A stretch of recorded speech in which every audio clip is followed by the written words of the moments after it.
Gold trusted gold buyers తాకట్టులో ఉన్న బంగారాన్ని విడిపించి ఈ రోజు ఉన్న మార్కెట్ ధరకే కొనబడును. మరిన్ని వివరాలకు సంప్రదించండి 7771077720. అందరికీ నమస్కారం.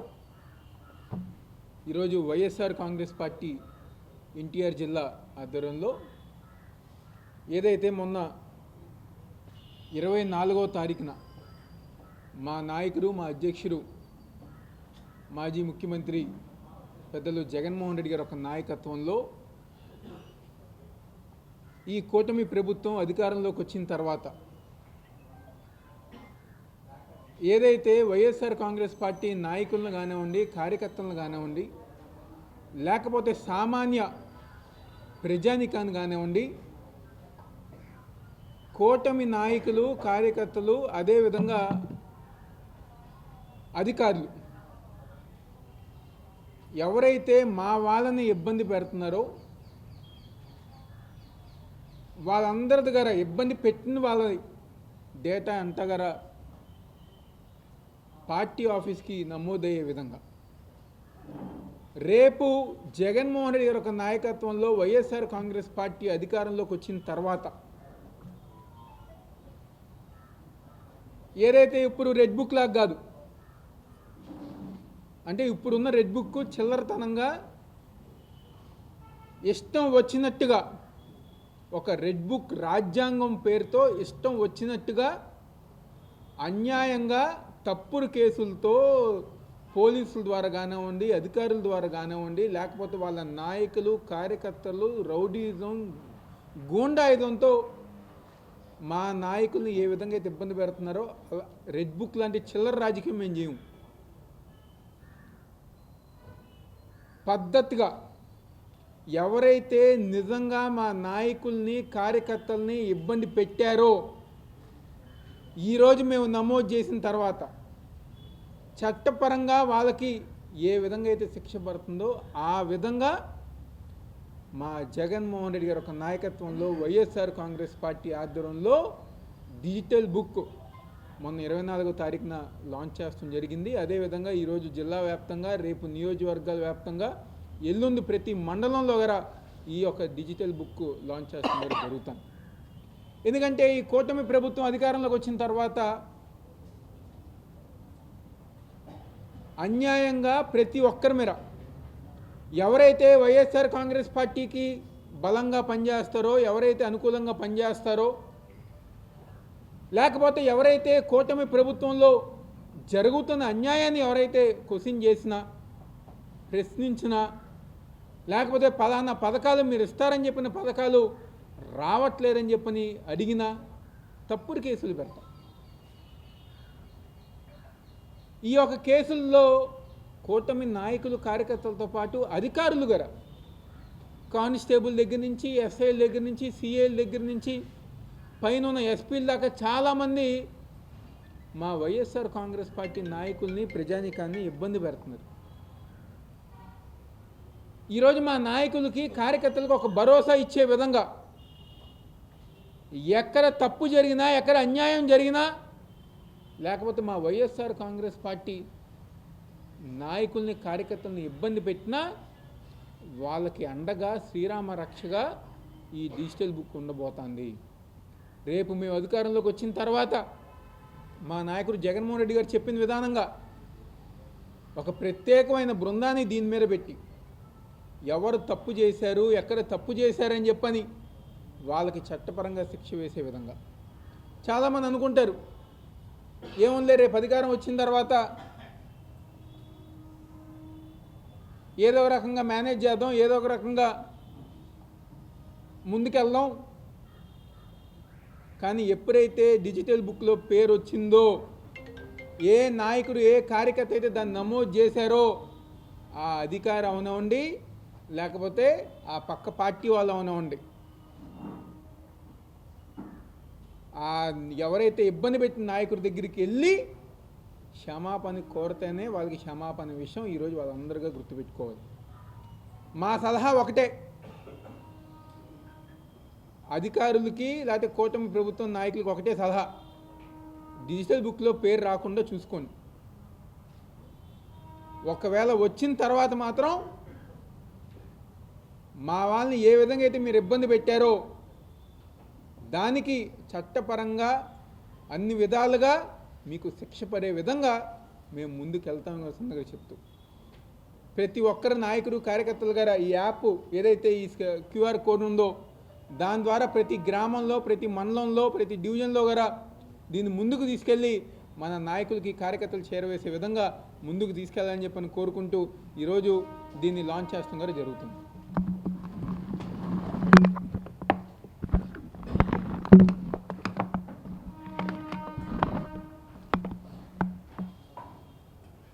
అందరికీ నమస్కారం.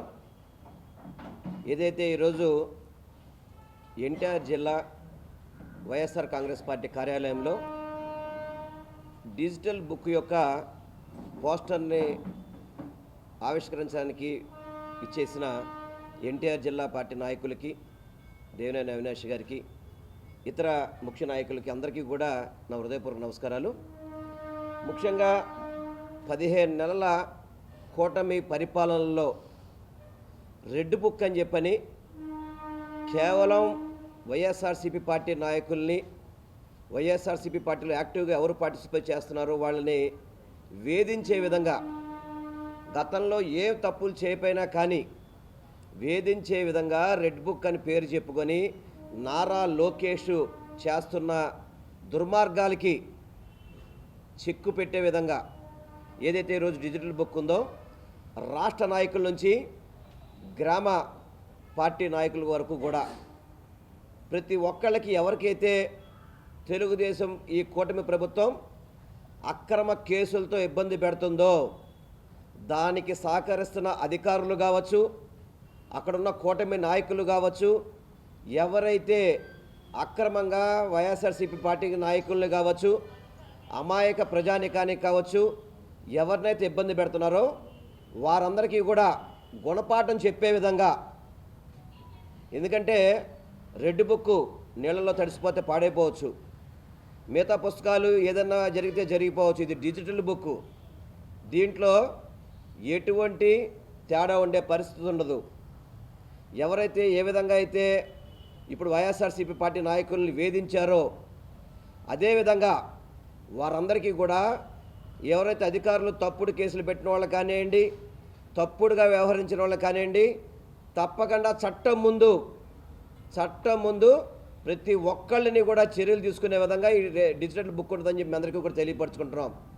ఎందుకంటే హైకోర్టు అక్షంతలు వేసినా కానివ్వండి, ఇతర కోర్టులు ఎన్ని చెప్పినా కానివ్వండి, ఈ అధికారులు కూడా కూటమి ప్రభుత్వానికి కట్టు బానిసలాగా పనిచేస్తున్నారు. కట్టప్పలాగా బాహుబలి సినిమాలో కట్టప్ప ఏ విధంగా పనిచేస్తున్నాడో అదేవిధంగా అధికారులు ఆ విధంగా పనిచేస్తున్నారు. విచక్షణ మర్చిపోయి, మంచి చెడులు మర్చిపోయి, కేవలం కూటమి నాయకులు మెప్పు కోసం అని చెప్పి ఎవరైతే మీరందరూ అధికారులు మీరు పనిచేస్తున్నారో వాళ్ళకి తప్పకుండా ఏదైతే డిజిటల్ బుక్లో వాళ్ళు కనుక నమోదైతే మాత్రం తప్పకుండా వాళ్ళ మీద చట్టపరమైన చర్యలు తప్పకుండా రేపు రానున్న వైఎస్ఆర్ కాంగ్రెస్ పార్టీ ప్రభుత్వంలో జగన్మోహన్ రెడ్డి గారి నాయకత్వంలో తప్పకుండా వాళ్ళ మీద చర్యలు ఉంటాయని చెప్పి మాత్రం మేము తెలియజేసుకుంటున్నాం. ఎందుకంటే ఈరోజు చూసాం, నిన్న మొన్న హైకోర్టులో కూడా ఏదైతే తప్పుడు కేసుల మీద సుమోటోగా హైకోర్టే సిబిఐకి అప్పచెప్పడం ఎంత దుర్మార్గ కొట్ట పరిమాణం ఉందో మనం అందరం అర్థం చేసుకోవాలి. దానికోసమని నేను ప్రతి ఒక్క వైఎస్ఆర్సీపీ నాయకులకు కోరుకుంటున్నాను, ఏదైతే మీకు డిజిటల్ బుక్ జగన్మోహన్ రెడ్డి గారు అనౌన్స్ చేశారో దాంట్లో చక్కగా మీకు ఇబ్బంది పెట్టిన ప్రతి ఒక్కళ్ళ పేర్లు కూడా విత్ ఆధారాలతో సహా దాంట్లో మీరు నమోదు చేయండి. ఆ తర్వాత మీరు ప్రశాంతంగా పడుకోండి. వైఎస్ఆర్ ప్రభుత్వం ఏర్పడ్డాక జగన్మోహన్ రెడ్డి గారి నాయకత్వంలో ప్రతి ఒక్కళ్ళ మీద కూడా ఎవరైతే బాధపడ్డారో వాళ్ళందరి మీద కూడా చర్యలు తీసుకుంటారు చట్టపరంగా అని చెప్పని అందరికీ తెలియపరచుకుంటూ ప్రతి ఒక్కళ్ళు కూడా ఈ యొక్క డిజిటల్ బుక్ని ప్రతి ఒక్కళ్ళు కూడా నమోదు చేసుకోవాలని చెప్పి నేను కోరుకోవడం జరుగుతుంది. అదేవిధంగా నిన్న నందమూరి తారక రామారావు గారి వారసుడని చెప్పుకుంటాడు తప్ప ఆయన లక్షణాల్లో ఒక్క లక్షణం కూడా లేని వ్యక్తి మెంటల్ బాలకృష్ణ అసెంబ్లీలో తాగొచ్చి ఇష్టం వచ్చినట్టు మాజీ ముఖ్యమంత్రి అయ్యండి జగన్మోహన్ రెడ్డి గారిని ఇష్టం వచ్చినట్టు మాట్లాడుతున్నాడు. 100 రూపాయలు తాగే వచ్చాడు అతను, దాంట్లో ఎటువంటి డౌట్ లేదు. దాంట్లో నీకు పవన్ కళ్యాణ్కి నీకు చిరంజీవి గారికి మీకు కుటుంబంలో కొలకలు ఉంటే మీరు మాట్లాడుకోండి. దాంట్లో జగన్మోహన్ రెడ్డి గారి పేరు ఎందుకు లాగుతున్నారు నాకు అర్థం కావట్లేదు. నువ్వు చెప్పేవని అబద్ధాలని చెప్పిన చిరంజీవి గారు మళ్ళీ పత్రికా ప్రకటన ఇవ్వలేదా? నందమూరి రామారావు గారు కొడుకుగా పుట్టినందుకు నీకు ఎలాగో అర్హత లేదు, తెలుగుదేశం పార్టీ చేసే అర్హత. కనీసం ఆ నాయకత్వ లక్షణాల్లో ఒక్క లక్షణమే తెచ్చుకో. తాగేసి మీ బావ కోసమో మీ అల్లుడి కోసమో పనిచేయడానికి సిగ్గుసరం లేదు అసలు నీకు దమ్ము ధైర్యం ఉంటే జగన్మోహన్ రెడ్డి గారితో ఢీ కొట్టాలంటే రా, తెలుగుదేశం పార్టీ నాయకత్వం తీసుకు దమ్ము ఉంటే కనుక. ఆ దమ్ము లేదు, ఆ చావు లేదు, నువ్వు జగన్మోహన్ రెడ్డి గారి గురించి మాట్లాడతావు. ఈరోజు నీ సినిమాలు తీస్తున్నావన్నా, ఇంత రాజకీయంగా ఉన్నావన్నా, నీకు రామారావు గారు జన్మనిచ్చారేమో, నీకు పునర్జన్మనిచ్చింది వైఎస్ రాజశేఖర రెడ్డి గారు, గుర్తుపెట్టుకో. ఆయన లేకపోతే ఎప్పుడు జైల్లోకి వెళ్ళేవాడు, నువ్వు కటకటాలు లెక్క పెట్టేవాడివి. ఆ టైంలో మీ బావ ముఖ్యమంత్రి ఉన్నా కూడా నేను లోపల వేసేవాడు. కానీ రాజశేఖర రెడ్డి గారు మానవత్వంతో ఆలోచించి రాజకీయ కక్షలు ఉండకూడదని చెప్పని నీకు భిక్ష పెడితే ఆయన కుమారుడి మీద ఇష్టం వచ్చినట్టు మాడతావా? సిగ్గుసరం ఉంది అసలు నీకు ఎలా సిగ్గుసరం లేదు? మీ బావకి మీ అల్లుడికి ఊడిగం చేయడం నీకు సరిపోద్ది. నీకు ఎట్లాగో మీ నాన్నలాగా నాయకత్వం చేసే లక్షణాలు లేవు. మీ నాన్న పేరు చెప్పుకుని ఇప్పుడు కూడా హిందూపురం గెలుస్తున్నావు. వాళ్ళకి సరే ప్రతిరోజు కూడా చిరంజీవి గారు జపం చేసే పవన్ కళ్యాణ్ కానీ నాగబాబు కానీ నోటెంబడి మాట రావట్లేదు. మీ అన్నయ్యని చెప్తే, మీ అన్నయ్య చిరంజీవి గారిని చెప్తే సిగ్గుసరం లేదు మీకు? ఎందుకుంటుందిలే, మీ అమ్మని తిట్టిన పార్టీనికే మీరు సపోర్ట్ చేస్తున్నారు. మీ అమ్మగారిని మీరేగా చెప్పింది నారా లోకేష్ తిట్టాడని చెప్పని. అదే నారా లోకేష్ దగ్గర ఉడికం చేస్తారు మీరు అందరూ కలిసి. ఈరోజు చేయట్లేదా? మీ అన్నగారి పేరు చెప్పుకుంటారే, మీ అన్నగారి పేరు చెప్పి ఇప్పటిదాకా మీరు పైకి వచ్చారే, అటువంటి అన్నగారిని అంటే కనీసం సీమునెత్తిన ఏమైపోయిందా నాగబాబు మీకు? మీరు జగన్మోహన్ రెడ్డి గారు అన్న విషయాలకు అన్నట్టుగా చెప్పి తెగ అల్లరి చేసే నానా గోల్ చేశారు కదా. అసెంబ్లీ సాక్షిగా మీ అన్నయ్యని ఆడు వీడని పిలిస్తే ఏం పీకుతున్నారు మీరు అసలుకి? ఇక మిమ్మల్ని ఎవరు కూడా నమ్మే పరిస్థితి లేదు. చిరంజీవి గారు వారసులు అని చెప్పుకొని మీరు అంటే మాత్రం ఈరోజు ప్రజలు నమ్మే పరిస్థితిలో లేదు. ఎందుకంటే మీరు చంద్రబాబు పాలేరులాగా పనిచేస్తారు మీరు కూడా. ఇంకొకసారి చెప్తాం బాలకృష్ణకి, నోరు అదుపులో పెట్టుకో. మరొకసారి జగన్మోహన్ రెడ్డి గారి గురించి కానీ మాట్లాడితే నీకేదో అభిమానులు ఉండొచ్చేమో. జగన్మోహన్ రెడ్డి గారు నువ్వు సినిమాలో నటించి హీరో అయ్యావు, కానీ రియల్ హీరో ఎవరనంటే ఈరోజు జగన్మోహన్ రెడ్డి గారు. జగన్మోహన్ రెడ్డి గారు నీలాగా నటించే పరిస్థితి లేదు. ఆయన ఇచ్చిన పరిపాలనలో ప్రజలకు మంచి చేసుకుంటూ వెళ్ళాడు. మీ కూటమి మోసాల వల్ల ప్రజలు నమ్మి జగన్మోహన్ రెడ్డి గారు ఈరోజు ప్రతిపక్షానికి పరిమితం అయ్యారేమో. అలా ఉంటారని ఎప్పుడు అనుకోబాకు. రేపు హిందూపురంలో కూడా నీకు డిపాజిట్ లేకుండా వైఎస్ఆర్సీపీ కాంగ్రెస్ పార్టీ ఓడిస్తుందని చెప్పి మాత్రం బాలకృష్ణని హెచ్చరిస్తున్నాను నేను.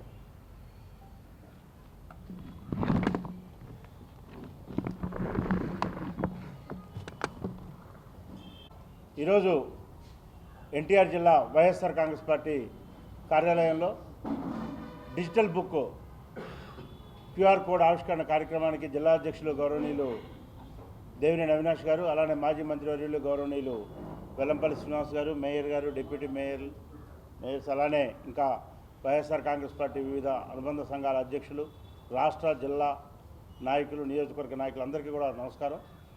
ఈరోజు మరి ముఖ్యమైన అంశాలు ఇప్పటికే అవినాష్ గారు కానీ వెల్లంపల్లి శ్రీనివాస్ గారు కానీ చెప్పడం జరిగింది.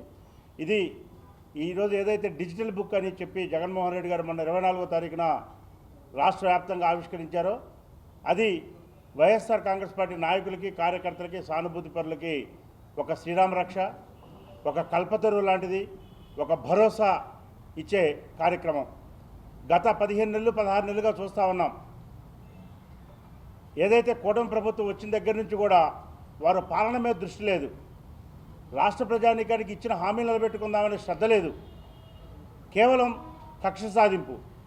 2019 నుంచి 24 వరకు వైఎస్ఆర్ కాంగ్రెస్ పార్టీలో ఎవరైతే యాక్టివ్గా ఉన్నారో, ఎవరైతే పార్టీ బలోపేతం కోసం పనిచేశారో, ఆ రోజున ఎవరైతే తెలుగుదేశం పార్టీని విమర్శ చేశారో వాళ్ళందరి మీద కక్ష కట్టి గ్రామస్థాయి నుంచి రాష్ట్ర స్థాయి వరకు కూడా లేనిపోని కేసులు పెట్టి ప్రశ్నించే వాళ్ళ గొంతుకులు నొక్కుతూ ఈ రాష్ట్రంలో కేవలం కూటమి నాయకులు మాత్రమే పరిపాలన చేయాలి, లేకపోతే కూటమి నాయకులు మాత్రమే రాజకీయం చేయాలి తప్ప ప్రతిపక్షం అనేది ఉండకూడదన్న ఒక సిద్ధాంతంతో అనేక రకాల తప్పుడు కేసులు కట్టడం అనేది చూసాం.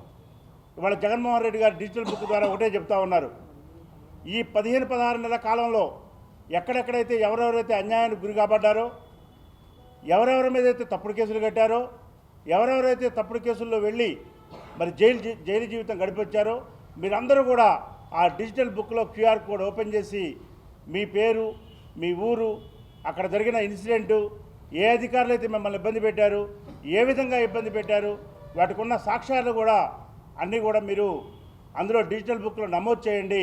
అవన్నీ కూడా రికార్డుగా ఉంటాయి మన దగ్గర. ఎవరు కూడా తుడిచేయలేరు, ఆ రికార్డుని ఎవరు కూడా చెడిపేయలేరు. ఆ రికార్డు ప్రకారం రేపు 2029లో ఎప్పుడైతే మనం అధికారంలోకి వస్తామో, ఆ అధికారంలోకి వచ్చిన తర్వాత అధికారులను కానీ ఆ సంబంధించిన వ్యక్తులను కానీ తప్పనిసరిగా చట్టం ముందు దోషులుగా నిలబెడతాం అని చెప్పటం అనేది నిజంగా కోట్లాది మంది కార్యకర్తలకి ఇవాళ పెద్ద భరోసా. కాబట్టి దీన్ని తప్పనిసరిగా రాష్ట్ర స్థాయిలో వైఎస్ఆర్ కాంగ్రెస్ పార్టీ గ్రామ స్థాయికి కూడా తీసుకెళ్తుంది. గ్రామ స్థాయి నుంచి కార్యకర్తలకి మనోధైర్యాన్ని కల్పించి, నియోజకవర్గ నాయకులకు కూడా మనోధైర్యాన్ని కల్పించి, ఈ విధంగా ఎక్కడెక్కడైతే మన పార్టీ నాయకులు వైఎస్ఆర్ కాంగ్రెస్ తెలుగులో ఫాస్టెస్ట్ న్యూస్ యాప్ ఇప్పుడు కొత్త అవతారంలో 5 సెకండ్లోనే పూర్తి వార్తా సమాచారం మీ చేతిలో. సోషల్ మీడియా ట్రెండ్స్ మీ కళ్ళ ముందుకే live TV and voice search ఆప్షన్స్తో ఇప్పుడే డౌన్లోడ్ చేయండి. యాప్ లింక్ డిస్క్రిప్షన్లో ఉంది.